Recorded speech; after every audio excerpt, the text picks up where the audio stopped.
Les 5 types de personnes que les solitaires intelligents évitent à tout prix. Arthur Schopenhauer avait identifié exactement qui ils sont. Et ce que vous allez découvrir va tout changer. Avez-vous déjà ressenti cette fatigue inexplicable après avoir passé du temps avec certaines personnes? Pas une fatigue physique, mais un épuisement profond, comme si quelque chose en vous avait été vidé, drainé, consommé. Comme si votre énergie vitale avait été aspirée par un vide invisible. Ce n'est pas votre imagination. C'est votre instinct de survie psychologique qui vous crie un avertissement que vous avez peut-être ignoré trop longtemps. Arthur Schopenhauer, le philosophe allemand qui a exploré les profondeurs les plus sombres de la nature humaine avec une honnêteté brutale, comprenait quelque chose que la plupart des gens refusent d'admettre. Toutes les relations ne sont pas égales. Certaines personnes enrichissent votre existence, d'autres la vampirisent. Et les individus véritablement intelligents, ceux qui comprennent la valeur de leur énergie mentale et émotionnelle, ont appris à identifier et à éviter rigoureusement certains types de personnalités toxiques. Aujourd'hui, nous allons plonger dans un territoire que la société vous a conditionné à éviter. Nous allons parler de discrimination sociale intelligente. Pas de jugement superficiel basé sur des apparences, mais de discernement profond basé sur des patterns comportementaux qui détruisent systématiquement votre paix intérieure, votre clarté mentale et votre potentiel de croissance.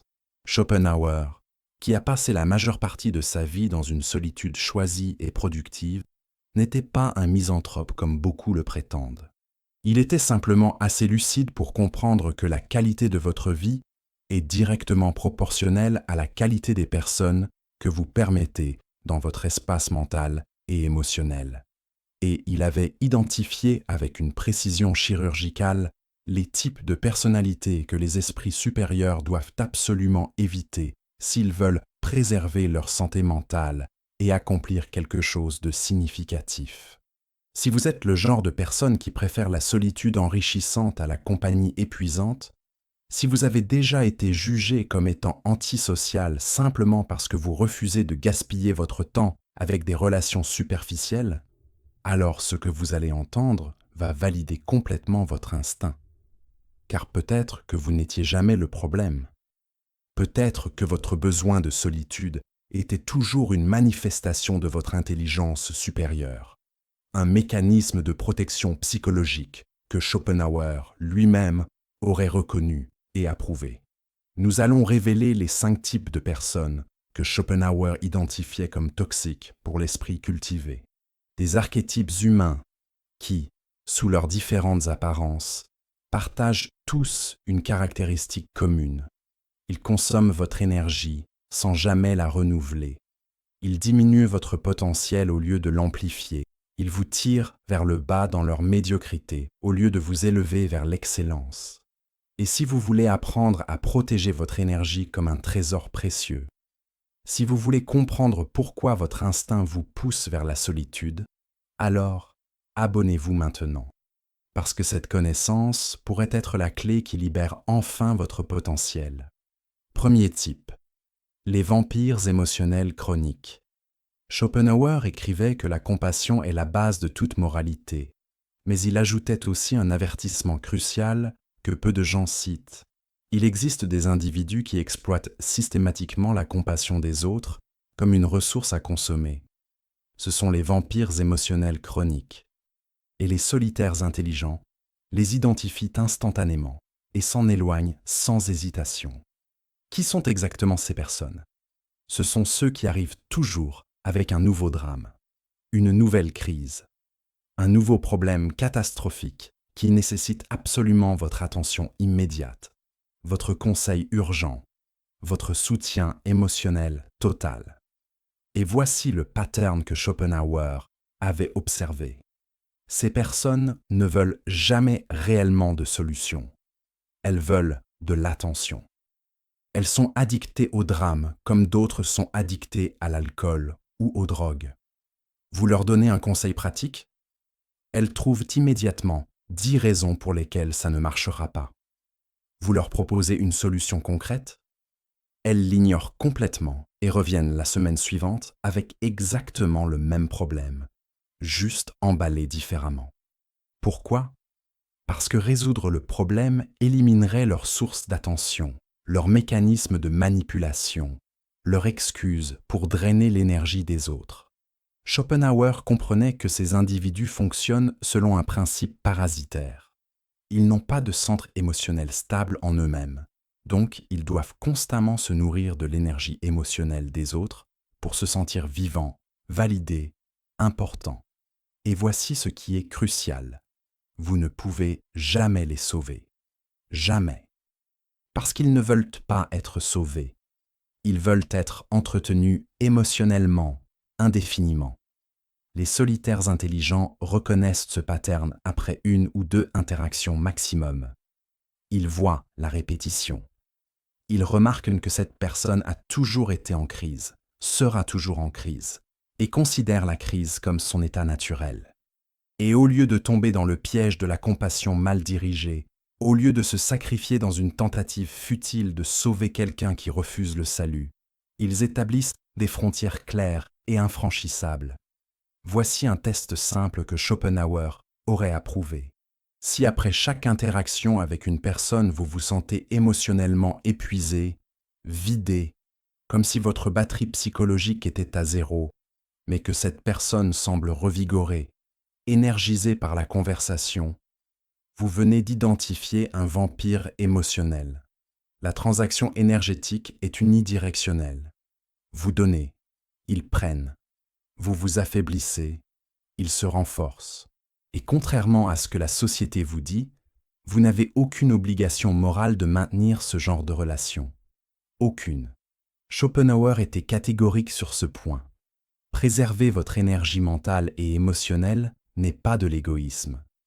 C'est de l'intelligence de survie. C'est reconnaître que votre capacité à contribuer positivement au monde dépend de votre propre équilibre intérieur. Et sacrifier cet équilibre pour quelqu'un qui refuse de prendre responsabilité de sa propre vie émotionnelle n'est pas de la vertu. C'est de l'autodestruction déguisée en gentillesse.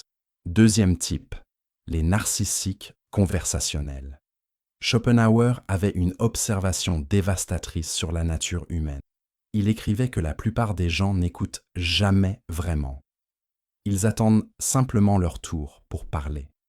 Mais il identifiait aussi un sous-groupe particulièrement toxique, ceux qui ne peuvent pas même attendre leur tour, les narcissiques conversationnels. Et pour les solitaires intelligents, ces personnes sont absolument insupportables.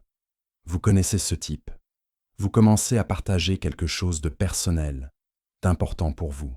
Vous êtes à mi-phrase, en train d'exprimer une pensée nuancée. Et soudain, ils vous interrompent. Pas avec une question pour clarifier votre point. Pas avec un commentaire qui enrichit la discussion. Mais avec une histoire sur eux-mêmes qui, dans leur esprit, est beaucoup plus intéressante, beaucoup plus importante que ce que vous étiez en train de dire. Chaque conversation devient un monologue à peine déguisé. Vous mentionnez que vous avez visité Paris? Ils ont une histoire de 45 minutes sur leur voyage à Paris, qui était évidemment plus extraordinaire que le vôtre. Vous partagez que vous vous sentez fatigué? Ils sont encore plus fatigués. Et voici les 17 raisons détaillées pourquoi leur fatigue est plus légitime que la vôtre. Vous exprimez une opinion? Ils ont une opinion plus forte, mieux informée, et ils vont la partager que vous le vouliez ou non. Schopenhauer comprenait que ces personnes ne sont pas capables de connexion authentique. Pourquoi? Parce que la connexion authentique nécessite de l'empathie, de la curiosité pour l'expérience de l'autre, de la capacité à se décentrer temporairement. Et les narcissiques conversationnels sont psychologiquement incapables de cette décentration. Leur ego est si massif, si envahissant, qu'il n'y a littéralement pas d'espace mental pour l'existence réelle d'une autre personne. Vous n'êtes pas une personne pour eux, vous êtes un miroir. Votre fonction est de refléter leur grandeur, d'applaudir leurs accomplissements, de valider leur importance. Et quand vous essayez d'exister indépendamment, d'avoir vos propres expériences, vos propres pensées dignes d'attention, ils ressentent cela comme une attaque. comme si vous leur voliez quelque chose qui leur appartient par droit. L'attention totale et exclusive. Les solitaires intelligents identifient ce pattern très rapidement. Après 2 ou 3 conversations, où ils réalisent qu'ils n'ont jamais pu terminer une seule phrase, où ils remarquent que la conversation tourne toujours, inévitablement, vers la même personne, ils prennent une décision radicale. Ils arrêtent de partager quoi que ce soit de substantiel avec cette personne. Ils réduisent les interactions au minimum social nécessaire, et quand c'est possible, ils éliminent complètement la relation. Pourquoi cette réaction drastique ? Parce que Schopenhauer avait raison. Votre temps et votre énergie mentale sont les ressources les plus précieuses que vous possédez. Et les gaspiller sur quelqu'un qui est fondamentalement incapable de réciprocité, qui ne vous verra jamais vraiment, qui ne vous écoutera jamais authentiquement, c'est comme jeter de l'or dans un puits sans fond. C'est irrationnel, c'est destructeur. Et les individus intelligents refusent de participer à cette transaction perdante. Si cette réalité vous parle, si vous reconnaissez ces patterns dans votre propre vie, écrivez dans les commentaires « Je protège mon énergie ». Dites-le comme un serment sacré à vous-même. 3e type, les médiocres militants. Voici peut-être l'observation la plus controversée de Schopenhauer, mais aussi la plus profondément vraie. Il écrivait que la médiocrité forme toujours une conspiration silencieuse contre l'excellence. Les médiocres ne peuvent pas supporter ceux qui les surpassent, mais ils sont également incapables de s'élever eux-mêmes. Donc leur seule stratégie est de tirer vers le bas ceux qui osent viser plus haut. Les solitaires intelligents reconnaissent ces personnes immédiatement. Ce sont celles qui réagissent à vos ambitions avec un scepticisme déguisé en préoccupation. Qui accueillent vos succès avec des félicitations tièdes suivies immédiatement d'un « mais ». Qui trouve toujours une raison subtile de diminuer vos accomplissements, de relativiser vos victoires, de semer le doute sur vos capacités. Vous annoncez que vous avez été promu, ils murmurent que vous avez probablement eu de la chance ou que le timing était bon, tout sauf reconnaître votre compétence réelle. Vous partagez que vous travaillez sur un projet ambitieux, ils énumèrent immédiatement toutes les raisons pour lesquelles ça va probablement échouer. Vous exprimez une vision grande, ils vous conseillent d'être plus réaliste, ce qui signifie toujours être plus petit, plus sûr, plus médiocre comme eux. Schopenhauer comprenait la psychologie derrière ce comportement. Ces personnes sont profondément menacées par votre croissance. Non pas parce que votre succès leur nuit directement, mais parce qu'il expose leur propre stagnation. Votre ambition est un miroir cruel qui leur montre ce qu'ils refusent de devenir. Votre excellence est un reproche silencieux à leur médiocrité choisie. Et au lieu de se laisser inspirer, au lieu d'utiliser votre exemple comme motivation, ils choisissent le ressentiment. Le ressentiment, ce poison psychologique que Nietzsche étudierait plus tard en profondeur, mais que Schopenhauer avait déjà identifié. L'incapacité de se réjouir du bien d'autrui, l'impulsion maladive de diminuer ce qu'on ne peut atteindre. Et ces personnes sont absolument toxiques pour quiconque a de réelles ambitions. Voici ce qui se passe si vous maintenez des relations étroites avec des médiocres militants. Lentement, subtilement, vous commencez à internaliser leur scepticisme. Vous commencez à autocensurer vos ambitions. Vous arrêtez de partager vos rêves parce que vous anticipez déjà leurs réactions négatives. Et progressivement, imperceptiblement, vous vous réduisez pour ne pas provoquer leur envie, pour ne pas exposer leur petitesse par contraste avec votre grandeur potentielle. C'est exactement ce que Schopenhauer avertissait contre.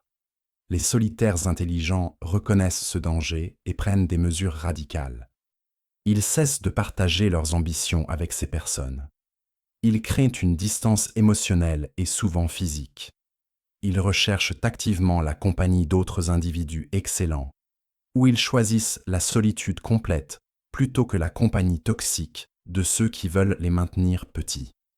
Parce qu'il y a une vérité brutale que Schopenhauer énonçait clairement. Vous ne pouvez pas voler avec les aigles si vous passez votre temps avec les dindes. Votre environnement social détermine votre trajectoire de vie. Et maintenir des relations avec ceux qui sont investis dans votre médiocrité est une forme subtile mais dévastatrice d'auto-sabotage. 4e type, les chroniquement superficiels. Schopenhauer faisait une distinction fondamentale entre deux types de personnes. Celles qui ont une vie intérieure riche, qui réfléchissent, qui questionnent, qui explorent les profondeurs de l'existence.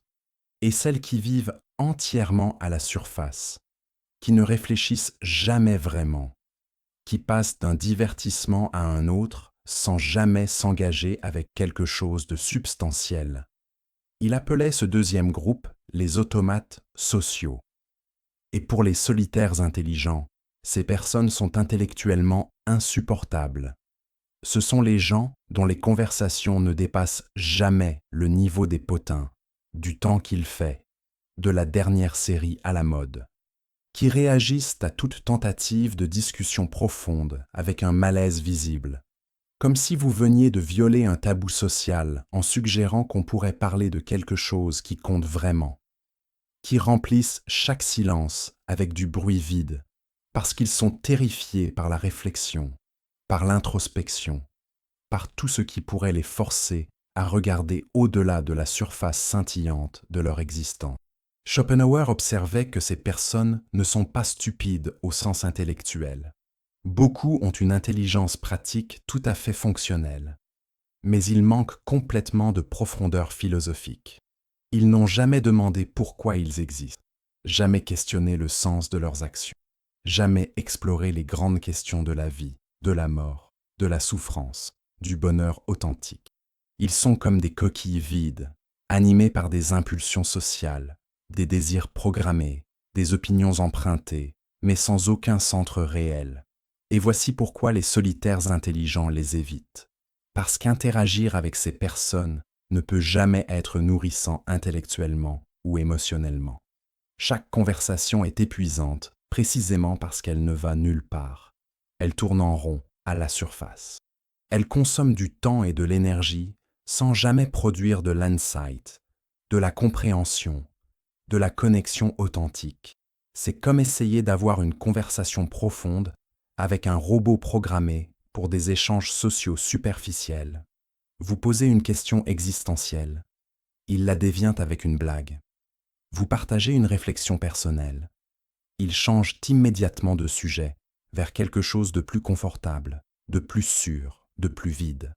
Et après chaque interaction, vous ressentez cette frustration particulière de quelqu'un qui a essayé de se connecter authentiquement et s'est heurté à un mur de superficialité polie mais impénétrable.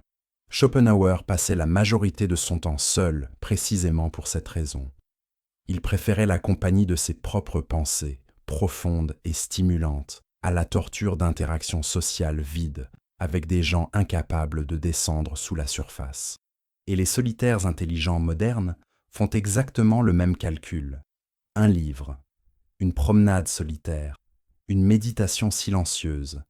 Tout cela est infiniment plus enrichissant qu'une soirée passée à faire semblant d'être intéressé par des conversations qui n'ont aucun contenu réel. 5e type, les voleurs de temps sans remords. Schopenhauer écrivait que le temps est la ressource la plus précieuse qu'un être humain possède.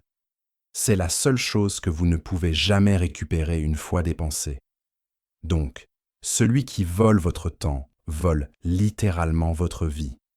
Et il identifiait un type de personnes particulièrement toxiques, ceux qui considèrent votre temps comme moins précieux que le leur, qui le consomment sans réfléchir, sans remords, sans réciprocité.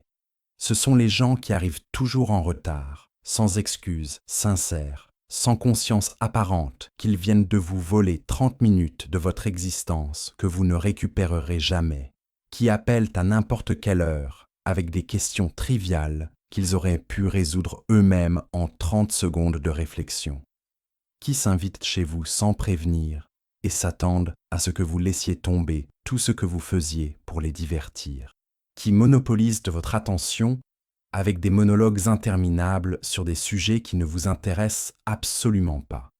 Ces personnes opèrent selon un principe fondamental de manque de respect. Consciemment ou non, elles ont décidé que votre temps n'a pas de valeur, que vous existez pour leur convenance, que vos projets, vos responsabilités, votre vie intérieure peuvent être interrompus à tout moment pour leurs besoins, aussi triviaux soient-ils. Schopenhauer était impitoyable avec ces individus. Il considérait qu'accorder votre temps à quelqu'un est le plus grand cadeau que vous puissiez offrir, et donc que ceux qui ne respectent pas ce cadeau ne méritent pas de le recevoir. Les solitaires intelligents partagent complètement cette perspective. Ils valorisent leur temps au point d'être considérés comme asociaux par ceux qui ne comprennent pas. Ils refusent les invitations de dernière minute. Ils établissent des horaires stricts pour les appels téléphoniques. Ils sont brutalement honnêtes quand quelqu'un consomme leur temps sans valeur ajoutée. Et ils n'hésitent pas à mettre fin à des conversations, à des visites, à des relations entières quand le déséquilibre devient trop flagrant. Voici un test simple. Demandez-vous, est-ce que cette personne respecterait mon temps de la même manière qu'elle exige que je respecte le sien ? Est-ce qu'elle se déplacerait pour moi comme elle attend que je me déplace pour elle ? Est-ce qu'elle arrêterait ce qu'elle fait pour m'écouter comme elle attend que j'arrête ma vie pour l'écouter ? Si la réponse est non, vous avez identifié un voleur de temps. Et Schopenhauer aurait dit « Coupez cette relation immédiatement et sans regret ». Maintenant, écoutons la vérité la plus profonde que Schopenhauer voulait nous transmettre. Éviter ces 5 types de personnes n'est pas de la misanthropie, ce n'est pas de l'arrogance, c'est de l'intelligence pure. C'est reconnaître que votre vie est finie, que votre énergie est limitée, que votre potentiel de croissance dépend directement de la qualité de votre environnement social. Schopenhauer écrivait « L'homme peut faire ce qu'il veut, mais il ne peut pas vouloir ce qu'il veut. Nos désirs, nos pensées, nos ambitions sont profondément influencés par ceux qui nous entourent. Si vous passez votre temps avec des vampires émotionnels, vous deviendrez émotionnellement instable. Si vous entretenez des relations avec des narcissiques, vous perdrez votre propre voix. Si vous acceptez la compagnie de médiocres militants, vous réduirez vos ambitions.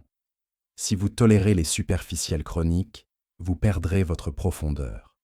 Si vous permettez aux voleurs de temps de coloniser votre existence, vous ne réaliserez jamais votre potentiel. C'est pourquoi les solitaires intelligents sont si sélectifs, pas par snobisme, mais par nécessité. Ils comprennent que la solitude de qualité est infiniment supérieure à la compagnie toxique, qu'être seul avec ses pensées est plus nourrissant qu'être entouré de gens qui drainent votre énergie, que construire une vie intérieure riche vaut mieux que maintenir 100 relations superficielles et épuisantes. Et voici la promesse finale de Schopenhauer. Quand vous avez le courage de couper ces relations toxiques, quand vous acceptez la solitude temporaire qui vient avec le refus de la médiocrité, quelque chose de magique se produit. Vous créez de l'espace mental, de l'espace émotionnel, de l'espace dans votre vie. Et dans cet espace, 2 choses extraordinaires arrivent. Premièrement, vous vous découvrez vous-même, sans le bruit constant des autres, sans la pression de performer socialement, sans l'épuisement des relations toxiques, vous pouvez enfin entendre votre propre voix intérieure.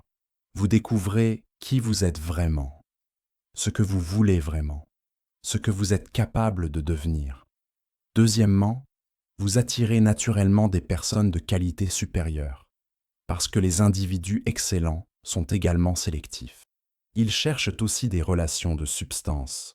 Et quand vous cessez de gaspiller votre énergie sur les toxiques, vous devenez disponible pour des connexions authentiques avec ceux qui enrichissent réellement votre existence.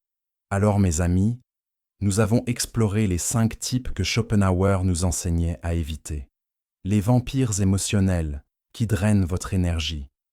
Les narcissiques conversationnels qui ne vous voient jamais vraiment. Les médiocres militants qui sabotent vos ambitions. Les superficiels chroniques qui refusent toute profondeur.